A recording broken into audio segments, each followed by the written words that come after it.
रामचरित अयोध्या कांड का शेष भाग हिंदी में सुनिए प्रभु। काग विष्णु जी कहते हैं, हे प्रभु सुनिए, बहुत अपमान करने पर ज्ञानी के भी हृदय में क्रोध उत्पन्न हो जाता है। यदि कोई चंदन की लकड़ी को बहुत अधिक रगड़े तो उससे भी अग्नि प्रकट हो जाएगी। मुनि बार बार क्रोध सहित ज्ञान का निरूपण करने लगे। तब मैं बैठा बैठा अपने मन में अनेकों प्रकार के अनुमान करने लगा। बिना देद बुद्धि के क्रोध कैसा, और बिना ज्ञान के क्या देद बुद्धि हो सकती है। माया के बस रहने वाला परिच्छन जड़ जीव क्या ईश्वर के समान हो सकता है। सबका हित चाहने से क्या कभी दुख हो सकता है। जिसके पास पारसमणि है उसके पास क्या दरिद्रता रह सकती है। दूसरे से द्रोह करने वाले क्या निर्भय हो सकते हैं, और कामी क्या कलंकित बेदांग रह सकते हैं। ब्राह्मण का बुरा करने से क्या वंश रह सकता है। स्वरूप की पहचान आत्मज्ञान होने पर क्या आसक्ति पूर्वक कर्म हो सकते हैं। दुष्ट के संग से क्या किसी की सुबुद्धि उत्पन्न हुई है। परिस्त्रीगामी क्या उत्तम गति पा सकता है। परमात्मा को जानने वाले कई जन्म मरण के चक्कर में पड़ सकते हैं। भगवान की निंदा करने वाले कभी सुखी हो सकते हैं। नीति बिना जाने क्या राज्य रह सकता है। श्री हरि के चरित्र वर्णन करने पर क्या पाप रह सकता है।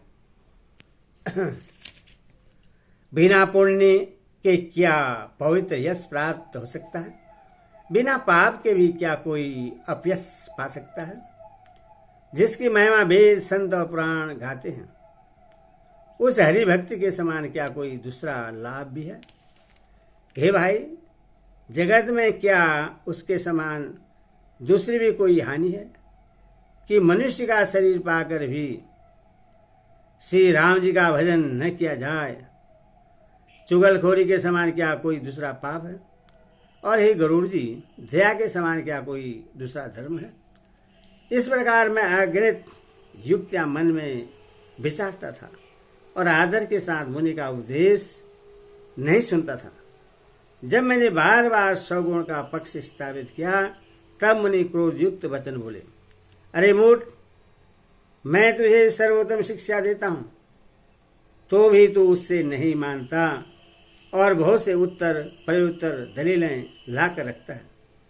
मेरे सत्य वचन पर विश्वास नहीं करता। कौवे की भांति सभी से डरता है। अरे मूर्ख, तेरे हृदय में अपने पक्ष का बड़ा भारी हट है, अतः तो शीघ्र चंडाल पक्षी कौवा हो जा। मैंने आनंद के साथ मुनि के सांप को सिर पर चढ़ा लिया। उससे मुझे न कुछ भय हुआ और न दीनता ही आई। तब मैं तुरंत ही कौवा हो गया। फिर मुनि के चरणों में शीश नभाकर और रघुकुल शिरोमणि श्री राम जी का स्मरण करके मैं हर्षित होकर उड़ चला। शिव जी कहते हैं, हे उमा, जो श्री राम जी के चरणों के प्रेमी हैं और काम अभिमान तथा क्रोध से रहित हैं, वे जगत को अपने प्रभु से भरा हुआ देखते हैं। फिर वे किससे बैर करें। काग विष्णु जी ने कहा, हे पक्षीराज गरुड़ जी सुनिए, इसमें ऋषि का कुछ भी दोष नहीं था। रघुवंश के विभूषण श्री राम जी ही सबके हृदय में प्रेरणा करने वाले हैं। कृपा सागर पर होने मुनि की बुद्धि को भोली करके भुला देकर मेरे प्रेम की परीक्षा ली। मन वचन और कर्म से जब प्रभु ने मुझे अपना दास जान लिया तब भगवान ने मुनि की बुद्धि फिर पलट दी। ऋषि ने मेरा महान पुरुषों का सा स्वभाव, धैर्य, क्रोध, विनय आदि और श्री राम जी के चरणों में विशेष विश्वास देखा। तब मुनि ने बहुत दुख के साथ बार बार पछताकर मुझे आदरपूर्वक बुला लिया उन्होंने अनेकों प्रकार से मेरा संतोष किया और तब हर्षित होकर मुझे राम मंत्र दिया। कृपा निधान मुनि ने मुझे बालक रूप से राम जी का ध्यान की विधि बतलाया। सुंदर और सुख देने वाला यह ध्यान मुझे बहुत ही अच्छा लगा। वह ध्यान मैं आपको पहले ही सुना चुका हूँ। मुनि ने कुछ समय तक मुझको वहाँ अपने पास रखा। तब उन्होंने रामचरितमानस वर्णन किया। आदरपूर्वक मुझे यह कथा सुनाकर फिर मुनि मुझसे सुंदर वाणी बोले, हे तात, यह सुंदर और गुप्त रामचरितमानस मैंने शिव जी की कृपा से पाया था। तुम्हें श्री राम जी का निज भक्त जाना, इसी से मैंने तुमसे सब चरित्र विस्तार के साथ कहा। हे तात, जिनके हृदय में श्री राम जी की भक्ति नहीं है, उनके सामने इससे कभी भी नहीं कहना चाहिए। मुनि ने मुझे बहुत प्रकार से समझाया। तब मैंने प्रेम के साथ मुनि के चरणों में सिर नवाया। मुनीश्वर ने अपने कर कमलों से मेरा सिर स्पर्श करके हर्षित होकर आशीर्वाद दिया कि अब मेरी कृपा से तेरे हृदय में सदा प्रगाढ़ राम भक्ति बसेगी।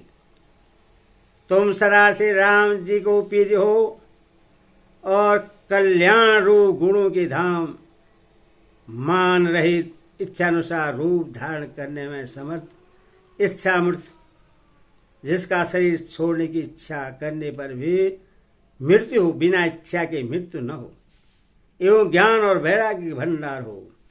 इतना ही नहीं, भगवान को स्मरण करते हुए तुम जिस आश्रम में निवास करोगे, वहां 1 योजन 4 कोस तक अविद्या माया मोह नहीं व्यापेगी।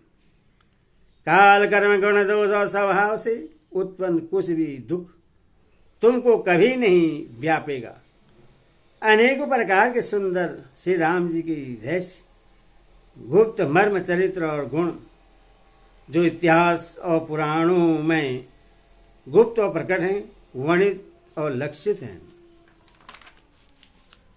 तो वो उन सबको भी बिना ही परिश्रम जान जाओगे। श्री राम जी के चरणों में तुम्हारा नित्य नया प्रेम हो। अपने मन में तुम जो कुछ इच्छा करोगे, श्री हरि कृपा से उसकी पूर्ति कुछ भी दुर्लभ नहीं होगी। हे धीर बुद्धि गरुड़ जी, सुनिए। मुनि का आशीर्वाद सुनकर आकाश में गंभीर ब्रह्मवाणी हुई कि हे ज्ञानी मुनि, तुम्हारा वचन ऐसा ही सत्य हो।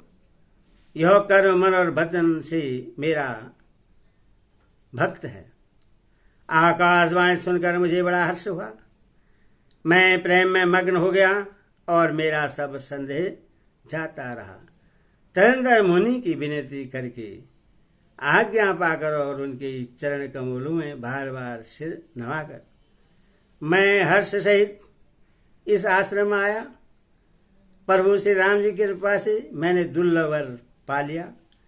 हे पक्षीराज, मुझे यहाँ निवास करते 27 कल बीत गए। मैं यहाँ सदा से रघुनाथ जी के गुणों का गान किया करता हूँ और चतुर पक्षी उससे आदरपूर्वक सुनते हैं।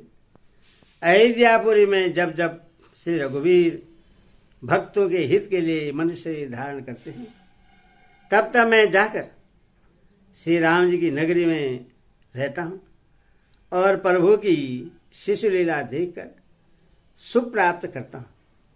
फिर हे पक्षीराज, श्री राम जी के शिशु को हृदय में रखकर मैं अपने आश्रम में आ जाता हूँ।